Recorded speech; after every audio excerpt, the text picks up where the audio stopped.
Letošnje leto je vlada Republike Slovenije na pobudo Ministrstva za kulturo razglasila za leto Karla Destovnika Kajuha. Ta se je sicer rodil v Šoštanju 13. decembra leta 1922 kot nezakonski otrok Marije Vasle iz premožne šoštanske meščanske družine. Po opravljeni osnovni šoli se je močno trudil izdelati gimnazijo v Celju, 5. letnik je celo ponavljal. Je pa že takrat, pri komaj 16 letih, začel objavljati svojo poezijo. Deloval je pod psevdonimi, kot so Drago Jeran, Peter Kalin, Blaž Burjevestnik, Matevž Pečnik, Jernej Puntar, Kajuhov Tonč in drugimi. Takrat je spoznal svojo prvo ljubezen Marijo Medved, s katero je njegova poezija, za katero je navdih črpal iz kapitalistično-nemškega okolja rojstnega mesta, dobila še ljubezensko razsežnost. Ko so proti koncu 6. razreda gimnazije pri Kajuhu na vlaku našli pismo z ilegalno vsebino, so ga za vselej izključili iz celjskih gimnazij zaradi sodelovanja pri širjenju komunističnih idej. Šolanje je nato nadaljeval v Mariboru. Zaradi svoje napredne usmeritve je bil prepoznan za državnega sovražnika, zato so ga pod krinko poziva na orožne vaje januarja 1941 poslali v taborišče v Medjurečju v Srbiji. Že aprila pa se je s skupino somišljenikov priključil uporu jugoslovanske vojske, ki se je zanj že par dni kasneje končal z zaslišanjem v gestapovskem zaporu. Pot ga je nato vodila prek sodelovanja z varnostno-obveščevalno službo v Ljubljani do partizanov na Dolenjskem. Njegove pesmi se vsebinsko navezujejo na ekspresionistično usmerjenost lirskega subjekta, v notranji svet stiske, notranje razklanosti in slutnje katastrofične prihodnosti. Že v predvojnem obdobju pa so bila dela prežeta tudi s socialno in družbeno angažiranimi tematikami. Čeprav je umrl na pustno soboto, star komaj 21 let, lahko njegova dela razdelimo na predvojno ekspresionistično fazo in medvojno fazo dokončnega izoblikovanja političnega nazora. Kajuhovo leto so na prav poseben način obeležili pri Knjižnici Velenje, ki se je odločila izdati njegovo stripovsko biografijo, ki sta jo ustvarila scenarist Marjan Pušavec in stripar Zoran Smiljanić, ki sta skupaj že ustvarjala zgodovinsko stripovsko sago o Meksikajnarjih, avstro-ogrskih vojakih, ki so se pod cesarjem Maksimilijanom za prevlado odšli borit v Mehiko. Najprej čestitke za izdajo stripa. V sklopu Kajuhovega leta ste sicer izdali kar 7 del. Po kakšnem ključu ste se odločili, kaj boste izdajali? Projekt je nastajal že kar dolga leta. V zadnjih 2 letih je išlo 7, torej strip je 7.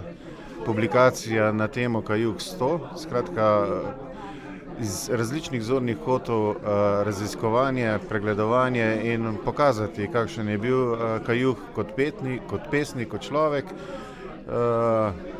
kot domoljub. In na nek način je ta zbirka Kajuh 100 dokončana, ampak ker vemo, da je marsikaj v življenju še takšnega, da se še da na novo izoblikovati, bomo Kajuh 100 kot zbirko nadaljevali in jo najbrž zaključili ob koncu Kajuhovega leta 2023 z celotno objavo vseh njegovih zbranih pesmi. Pa sicer v letošnjem letu načrtujete tudi kakšne dogodke? Mi že v lanskem letu, ko so začele izhajati publikacije iz zbirke Kajuh 100, smo izvedli kar nekaj dogodkov, tako predstavitev knjig kot razstav. Gostovali smo tudi v nekaterih krajih po Sloveniji, z današnjo akademijo, ki se zaključuje v Cankarjevem domu kot osrednji slavnostni dogodek. Pričenjamo tudi predstavitev stripa Kajuh, pesnik partizan, in tega bomo predstavljali po Sloveniji z razstavo, z predstavitvijo knjig in v decembru v Velenju zaključili Kajuhovo leto tudi z neko proslavo oziroma z nekim dogodkom, ki bo zaokrožil celotno dogajanje okrog obeležitve 100. obletnice Karla Destovnika Kajuha. Pa ste tudi že obletnico katerega drugega umetnika tako proslavili, ali je Kajuh po svoje poseben in zakaj je? Poglejte, Karel Destovnik Kajuh je bil rojen v Šoštanju. Velenje je mesto, ki je nastalo kot urbano središče po drugi svetovni vojni in smo nekako podedovali vse tiste, ki so pred obstojem modernega Velenja kaj dali temu Velenju. In Karel Destovnik Kajuh je v kulturniškem smislu, v kulturnem smislu, pa tudi v socialnem smislu tisti, ki povezuje tako Šoštanj kot današnje moderno Velenje. In je zagotovo persona, ki najbolj simbolizira tudi povezanost Šoštanja in Velenja, kot pesnik pa zagotovo prvi v sicer kar obsežni vrsti, ampak zagotovo tisti, ki najbolj izstopa kot pesnik. Poleg nekaterih drugih knjig ste se odločili tudi za izdajo stripa, ki ga pa nekateri del slovenske javnosti še vedno razume kot šund. Kako to, da ste se sami odločili za medij stripa? Kot rečeno, projekt je bil zasnovan že pred 3 leti. Takrat je tudi dogovor kolega Vrbic sklenil z Zoranom Smiljaničem in Marjanom Pušavcem, da se pripravi tudi strip.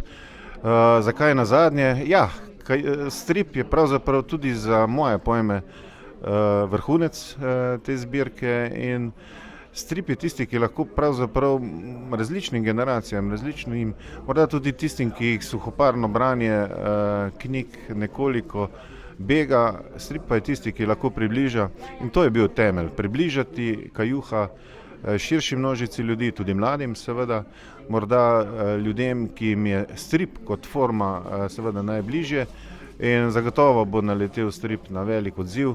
Prepričan sem, da bo prišel v mnoge srednješolske klopi tistih, ki so morda pozabili, da je slovenski strip eden odličnih stripov tudi bil v preteklosti.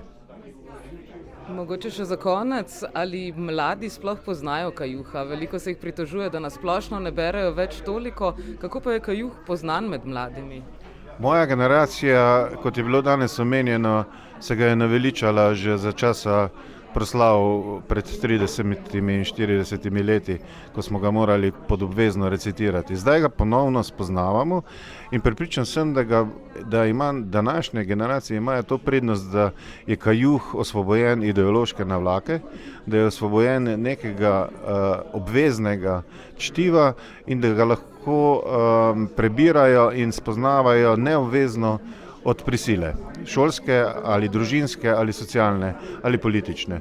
Tako da namen Kajuha s to zbirke je bil, da Kajuha predstavimo kot človeka, kot poeta in seveda forme so pa različne in strip je tisti, ki lahko mladim zagotovo najprej predstavi Kajuha kot človeka, kot pesnika, navsezadnje tudi kot borca in tiste, ki jih bo pa zanimalo kaj več, bodo pa prebrali tudi še o njegovi življenjski usodi, o njegovih objavah, dopisovanjih in seveda tudi tisto, kar je bilo uglasbeno iz Kajuhove poezije. Strip Kajuh, pesnik partizan, je obsežno delo, katerega obseg je bil sprva zamišljen malo krajše, a se je nato risar Zoran Smiljanič, kljub obilici dela in dodajanju zgodbe skozi čas, nazadnje odločil dodati še zgodbo o njegovem morilcu Črnetu. Danes predstavljamo delo, ki ga avtorja opisujeta kot stripovsko biografijo o mladeniču iz Šoštanja, pesniku, skojevcu, komunistu, vosovcu, partizanu in ljubimcu. Obsežno 152 strani dolgo delo Kajuh, pesnik partizan, je narejeno po literarni predlogi biografskega romana Prestreljene sanje avtorja Vlada Vrbiča. Obsežen in predvsem zahteven projekt preko več 1000 risb prikazuje Kajuhovo življenjsko zgodbo ter potek njegovega literarnega udejstvovanja in prikazuje, kako se njegovo življenje pričelo, odvijalo in tudi končalo. Med pogovorom smo lahko slišali tudi kakšno sočno podrobnost, denimo o Kajuhovi nečimrnosti. Ko je Božidar Jakac narisal verjetno njegov najbolj znan portret Karla Destovnika Kajuha, se je ta namrdnil, rekoč, da mu ni najbolj všeč, kako izgleda in če bi lahko njegov izgled popravil. Jakac mu je nato odvrnil le, da je izgubil radirko. Kako pa sta se podob in besedila lotila Smiljanič in Pušavec oziroma Kako je do stripa sploh prišlo? Ko sem pa Malgaja zaključil, sem bil pa popolnoma odločen Kajuh tudi. Zakaj? Ena fina koincidenca je, ne? In Malgaj in Kajuh oba sta hodila na celjsko gimnazijo. Sicer z 20 in malo večletnim zamikom in oba, bom rekel, predstavljata, pomenita en orientir v slovenski kulturni in nacionalni zgodovini, tako Kajuh kot Malgaj. No, potem pa meni Vlado enkrat pravi, veš, jaz sem pa začel pisati ta roman o Kajuhu, ne, in sem rekel, odlično. Namreč, če hočeš pošteno opraviti delo za en, rečva, biografski strip, moraš preštudirati en cel kup enega gradiva, ne. Ker sem jaz bolj lene sorte, sem bil zelo vesel, da to počne Vrbič namesto mene. Ampak sem si pridržal to pravico, da naj Vrbič roman najprej napiše, pa ga preberem, pa da vidim, če potem iz tega se kaj da narediti. Ampak jaz že, ko sem bil na eni tretjini branja prvega, ne, Prestreljenih sanj, sem vzel svinčnik v roke in sem si začel že skicirati prizore, počrtovati, to so prave izjave in tako naprej. Skratka,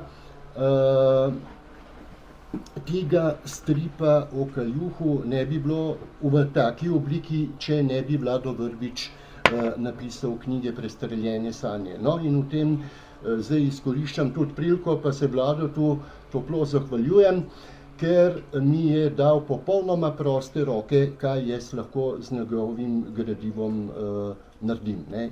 O velikem pesniku, ki naj bi imel tudi velike težave z zobmi, česar v strip avtorja sicer nista vključila, smo spregovorili tudi z risarjem Zoranom Smiljaničem. Po enoletnem delu, ko smo poslušali, da delaš Kajuha, ti ga je končno uspelo tudi narisati. Kako se počutiš zdaj po koncu? Si izvedel kaj novega? Predvsem sem vesel, da sem še živ. Sem že človek v letih, pa take delovne napore in pritiske je težko prenašati. Ampak ne, brez frkancije je občutek dober, da sem končal, da sem naredil tako, da sem se potrudil, da sem pošteno opravil svoje delo in zdaj uživam v zasluženem počitku, upam, da ne večnem. Ja, v zadnjem času si se kar specializiral za zgodovinske stripe. Je to zgolj naključje ali poklicni namerna usmeritev poti? Pred 4 leti sem podpisal pogodbo s Hudičem, namreč vedel se je za vse te obletnice in sem se obvezal, da bom delal, ne. Tako da sem praktično v 4 letih naredil Cankarja, Črni plamen, torej Požig Narodnega doma v Trstu, Plečnika in zdaj še Kajuha. Torej, roki so me pritiskali, jaz bi to bolj lagodno zastavil, ampak življenje me je prisililo, da sem postal priden, deloven in učinkovit. V zadnjih 4 letih to pomeni, da se je s Kajuhom pravzaprav prekinila ta serija? Mislim, da bom letos naredil še enega, sicer bo malo krajši, samo 50 strani. Drugače pa ja, malo bom počival, ker zdaj razumem, kaj je hotel povedati Aljoša Bagola svojo knjigo o izgorelosti. Kako pa sicer tvoje roke? Mislim, da si še eden redkih, ki dejansko riše prav na roke, ali zdaj tudi že uporabljaš kaj računalnik? Ne, računalnik uporabljam samo za skeniranje pa popravljanje, drugače pa vse delam na roke. Ja, jaz sem mogoče še en redkih, ki ima dejansko originale in lahko originale razstavlja po kakšnih razstavah ali pa celo proda in s tem zaslužim še nekaj dodatnih fičnikov.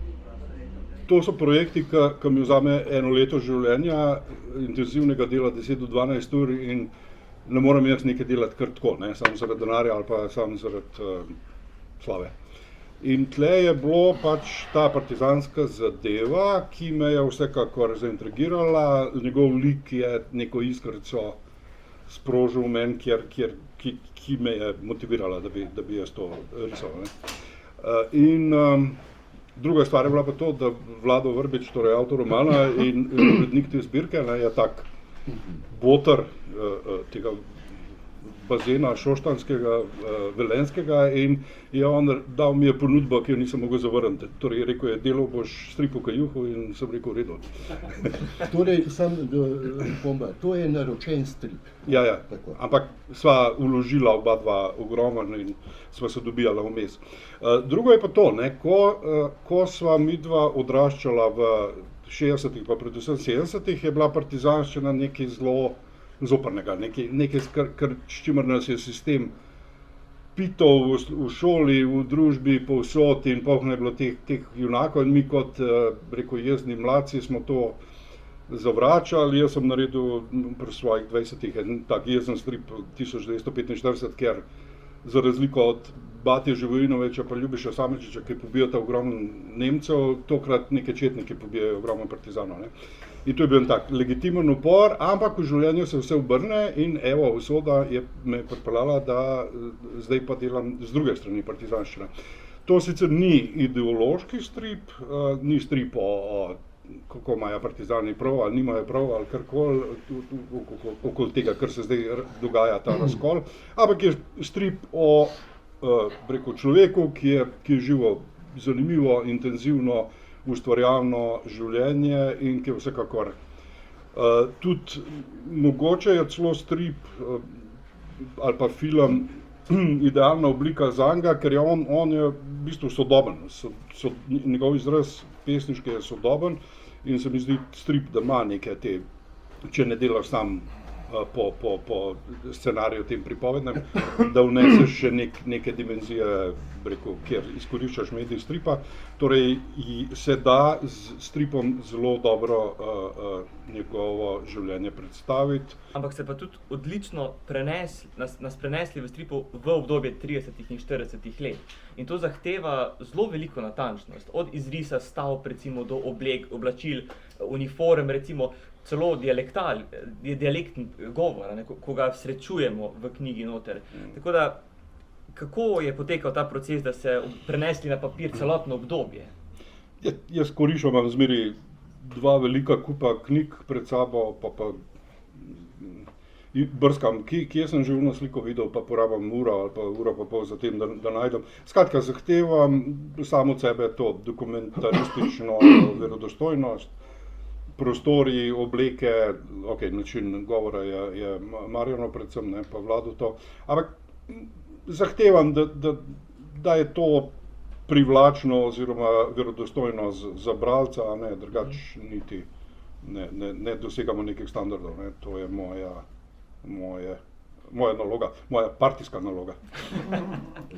Za namene raziskovanja in verodostojnosti je Smiljanić prehodil tudi del poti pohoda 14. divizije ter obiskal mesto Kajuhove smrti. V intervjuju ste rekli, da ste osebno ljubitelj westernov in da je neko pravilo, da mora glavni junak vsaj nekajkrat ustreliti svojega revolverja v stripu.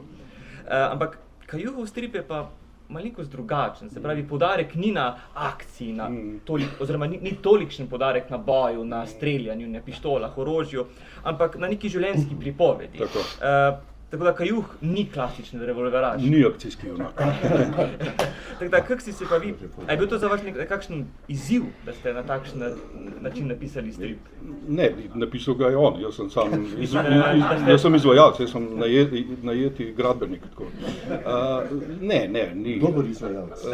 Jaz sem to že delal pri Cankarju, se ni streljal, pa pri Plečniku, pri Črni plamen se je malo mogoče, ampak tudi ne. Skratka, niso več junaki, rekel, ko sem zakorakal neka zrela leta, te akcijski, ki bi to, mislim, da sem že povedal, ali pa je pač biografski strip je nekaj, kar se moramo odmisliti, da ne, jaz tudi ne streljam, tam ne hodim po ulicah, pa ne streljam. Torej, zlahka se prilagodim, ne. Mogoče je pa druga stvar bolj zanimiva. Marjan prijatelj mi je lepo zabelil župco, s tem, da mi je ukinil vse didaskalije. Didaskalije so tiste, ki piše malo pozneje, ali pa v Šoštanju, ali pa v Partizanih, ali pa v Baza 20, ali pa, ne vem, nekaj časa mine, ne, malo pozneje. Tega ni. Razen dveh didaskalij, na začetku pa na koncu, kjer sva jih, rekel, postavila samo zato, da kršiva pravilo. je vse prepuščeno meni, ne, in jaz sem rekel, pa jebem ti, kaj mi to delaš, mislim, zakaj mi ne daš stripovskega jezika, da bom rekel malo pozneje, ne.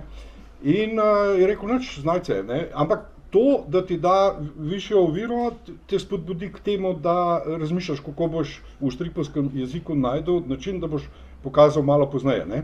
In sem najdel, čisto preprosto, ne, samo je treba malo, torej imamo te sličice in imamo prazen prostor med sličicami v stripu in jaz, ko se je dogajala neka strnjena scena, prizor, dialog, so te sličice, razmak med sličicami normalen. Če je pa malo pozneje ali pa naslednji dan ali pa nekje drugje, se pa to razširi na dvojno, ne. In zdaj to boste vi tako, bralci, boste Na polovici stripa boste ugotovili. Boste podzavestno ugotovili, da se tle nekaj dogaja, ne. Okej, zdaj, ko smo zdaj prijatelji, pa vam jaz izdam skrivnost, ampak načeloma od bralca zahtevam malo pozornosti, ne, in mislim, da bo tudi prišlo, ne. Kar se je meni zdelo v bistvu dobro, da mi je postavil tako letvico visoko in da sem jaz pol več zahteval, ali pa da sem najdel, ne vem, v tej pa tej gostilni, kako bom jaz to, ker so se zbirali partizani, pa dan tablo od gostilne, ali s to nekaj, mislim, veliko različnih načinov sem najdel, da sem te rešitve kje, kdaj, kako, ali pa vključil v dialog, da sem to rešil, ne, in iz tega stališča si me sicer zajebal, ampak sem ti hvaležen za to. Če lahko, ne, zdaj ste bili deležni navodila za branje, ker je koristno, ne, da ne boste izgubljali časa. Jaz bi pa povedal samo še nekaj, kaj je odsotnost teh didaskalij, k čemu je prispevala, ne. Tisti, ki poznate druge, rečemo, biografske Zoranove stripe, Plečnika pa Cankarja, pa zdaj, ko boste spoznali še Kajuha, ena bistvena razlika je, ne, namreč Plečnik, Cankar sta, tam je tretji osebni pripovedovalec, ne? Medtem ko tukaj imamo pripoved, ki teče iz pripovedi same. Tle nimamo enega pripovedovalca in zato tudi ni takih, bom rekel, didaskalij, ne? Izpostavljenih, razen teh dveh. V stripu lahko poleg življenjske zgodbe prebirate tudi pesmi Karla Destovnika Kajuha. Pesnika, ki je po besedah Mace Jogan trpel skupaj z vsemi trpečimi. Že letos ali prihodnje leto pa naj bi strip lahko prebirali tudi v nemškem in italijanskem jeziku.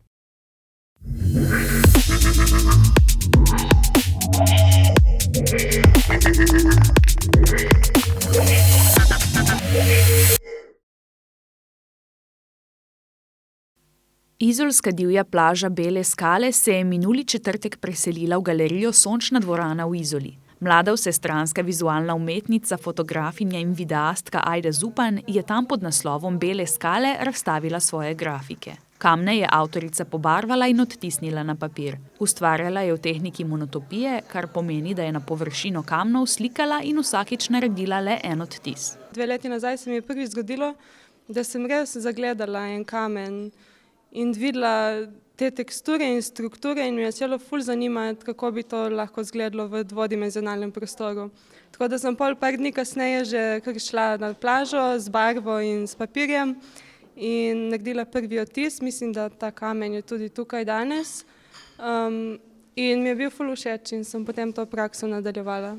Gre za umetniško-dokumentaristične odtise. Avtorica skozi njih raziskuje teksture in strukture kamnov ter njihov prenos na dvodimenzionalno površino, ki včasih spominja na Rorschachov test, sploh zato, ker gre za črno-bele odtise. V tehniki je našla igrivost in spontanost, ki jo smatra kot zelo pomemben del ustvarjanja.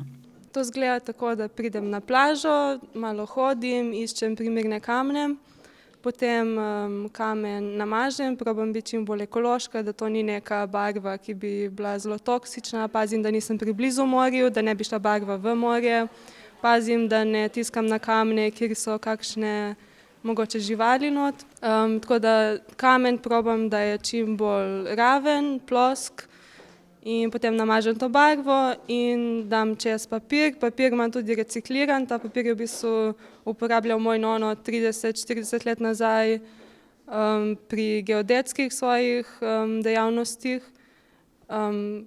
In potem mi rata ali pa mi ne rata odtis, večkrat je potrebnih več poskusov. Posebnost razstave je tudi ta, da so avtoričini odtisi izolskih kamnov razstavljeni v lokalnem prostoru.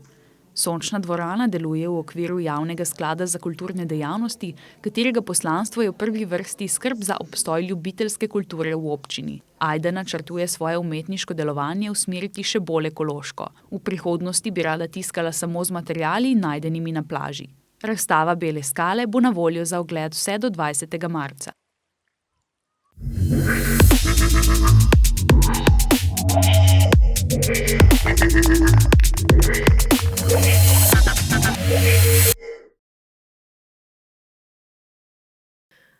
V občinskih prostorih občine Ankaran je bila do nedavnega na ogled fotografska razstava 8. edicije Istrskega maratona.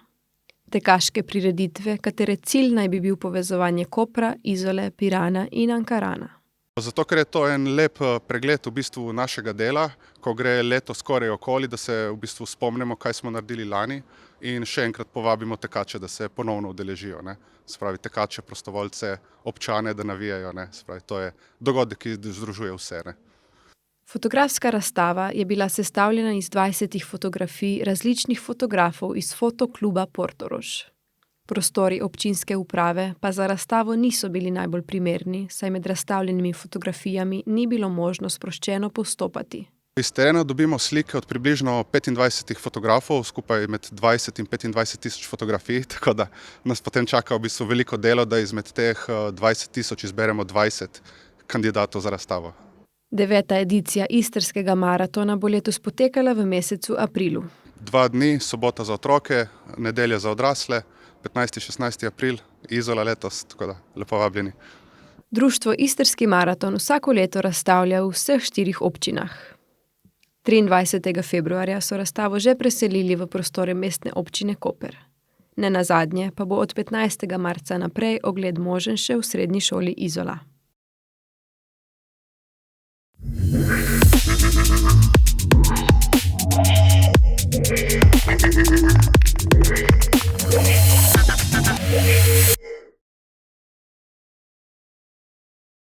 Preteklo sredo smo obiskali predavanje, na katerem je profesor dr. Darko Darovec predstavil temeljne značilnosti oblikovanja srednjeveških mestnih statutarnih pravil na območju Zgornjega Jadrana s posebnim ozirom na koprskih statutih.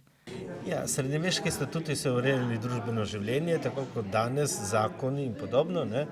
Pravzaprav to so vrhovni zakoni, ki so posegali na področje tako civilnega prava, kot kazenske zakonodaje, kot kupoprodajnih pogodb, kot porok, recimo, ali pa urejanja obrti, prodaje na tržnici in podobno. Iz njih seveda izhajajo tudi tedanji družbeni odnosi, lahko recimo rekonstruiramo, kako so v torkljah mleli oljke in koliko tistega oljčnega olja je bilo namenjenega za davke, koliko pa za prodajo, recimo. In tudi sam postopek je pravzaprav opisan. Pomembna novost je ponovno odkritje koprskega statuta, ki naj bi bil iz leta 1380 in ga hranijo v Državnem arhivu Benetke, kot tudi med drugo svetovno vojno odtujeno arhivsko gradivo koprskega komuna. Kar je pa posebnost koprskih statutov je to, da niso imeli recimo kazenske zakonodaje, ki jim je bila odvzeta zaradi upora, vendar je bilo to seveda prisotno v drugih aktih. In kar bi izpostavil, bi rekel, kot razliko koprskega statuta v primerjavi z drugimi, je velik poudarek na podeželju, Koper je imel obširno podeželje.